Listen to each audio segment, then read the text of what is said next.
Hello everyone. Topic हमारा चल रहा था guarantee for minimum share of profit. इस टॉपिक पर बेस्ड हम कुछ क्वेश्चंस को और डिस्कस करेंगे। एक एग्जांपल मैंने इसमें लिया, X Y and Z are partners in a firm, their profit sharing ratio is 3:2:1। However Z is guaranteed a minimum amount of ₹15,000 as share of profit every year. Any deficiency arising on that account shall be met by Y. तो ये question based है जब एक personal guarantee दी जाती है किसी partner के द्वारा। तो यहाँ पर वाई ने पर्सनल गारंटी दी है जेड को कि उसका हिस्सा किसी भी साल 15,000 रुपीज से कम नहीं होगा। Profit for the 2 years ended 31st March 2018 and 2019 were ₹60,000 and ₹90,000 respectively. Prepare profit and loss appropriation account for the 2 years। तो यहाँ पर हमें 2 years का P&L एप्रोप्रिएशन अकाउंट तैयार करना है। तो सबसे पहले हमने P&L एप्रोप्रिएशन अकाउंट बनाया for the year ended 31st March 2018। इसके क्रेडिट साइड में सबसे पहले हमने नेट प्रॉफिट को दिखाया by profit and loss account 60,000 rupees. और ये 60,000 का जो नेट प्रॉफिट है यही हमारा डिविजिबल प्रॉफिट होगा, क्योंकि यहाँ पर हमें किसी भी तरह का कोई भी एप्रोप्रिएशन एज पर डीड नहीं दे रखा। ना तो हमने किसी पार्टनर को इंटरेस्ट कैपिटल देना है, ना पार्टनर्स को सैलरी देनी है, ना ही कमीशन देना है। इसलिए जो 60,000 का नेट प्रॉफिट है वही हमारा डिविजिबल प्रॉफिट है। डिविजिबल प्रॉफिट को हम एज पर डीड उनके profit sharing ratio that is 3:2:1 में बांट देंगे। 60,000 को जो हमने 3:2:1 में बांटा तो एक्स का शेयर आ गया 30,000, वाई का शेयर 20,000 और जेड का शेयर 10,000। जबकि हमने जेड को गारंटी दी थी, उसका गारंटीड अमाउंट था 15,000 पर year, but actual share in profit Z का है 10,000। तो यहाँ पे डेफिशिएंसी हमारे पास आ गई 5,000 रुपीज की। तो 5,000 रुपीज हमें जेड को और देने पड़ेंगे, क्योंकि उसे हमें गारंटीड अमाउंट फुलफिल करके देना पड़ेगा। और ये 5,000 की जो डेफिशिएंसी है इसे वाई पर्सनली बियर करेगा एज पर द डीड। तो y में से 5,000 रुपीज आप माइनस कर दें तो y का नेट शेयर बच जाएगा 15,000 और z का शेयर हो जाएगा 15,000। x के शेयर में से आपने माइनस नहीं करना, क्योंकि यहां पर जो गारंटिंग पार्टनर है वो सिर्फ y है। तो टोटल हमारे पास 60,000 आ जाएगा। फिर हमने profit and loss appropriation account तैयार किया for the year ended 31st March 2019 का। इसमें भी सबसे पहले हमने क्रेडिट साइड में नेट प्रॉफिट दिखाया by profit and loss account 90,000 rupees.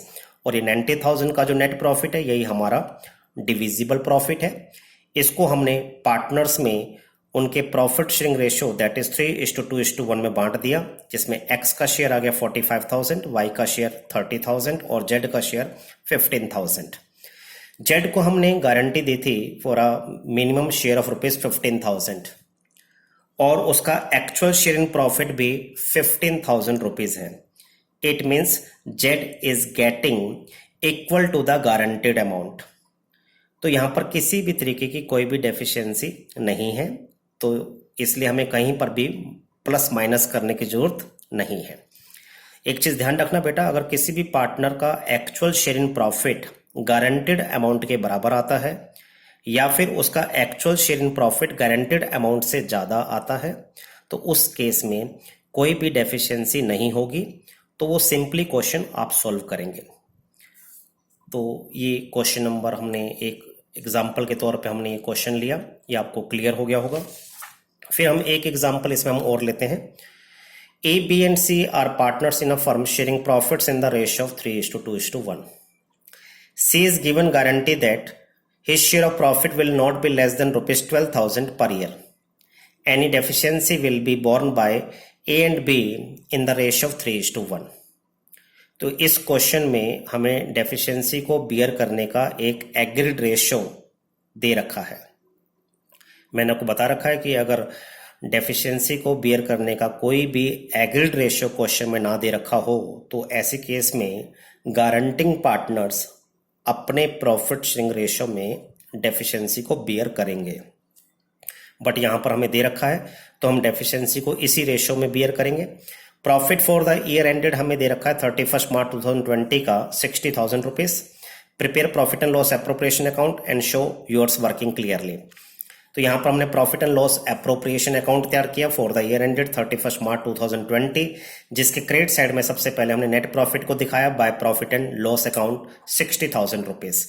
और ये 60,000 का जो नेट प्रॉफिट है यही हमारा डिविजिबल प्रॉफिट है, और इस डिविजिबल प्रॉफिट को हमने उनके प्रॉफिट शेयरिंग रेशियो 3:2:1 में डिस्ट्रीब्यूट कर दिया, जिसमें एक्स का ए का शेयर आ गया 30,000 और बी का शेयर आ गया 20,000 और सी का शेयर आ गया 10,000। अब यहां पर हमने सी को गारंटी दी थी जिसका मिनिमम शेयर था 12,000 per year, but Z's actual share profit is ₹10,000। तो यहां पर 2,000 रुपीज की जो डेफिशिएंसी है वो पार्टनर्स ए और बी बियर करेंगे 3:1 में।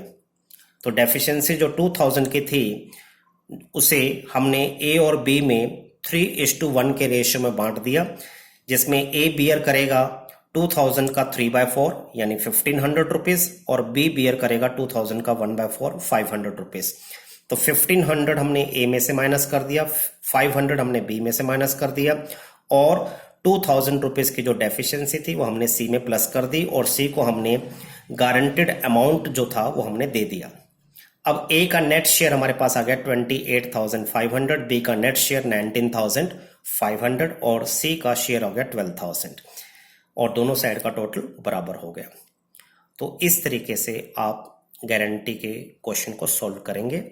होप सो आपको ये समझ में आ गया होगा। Thank you and have a nice day.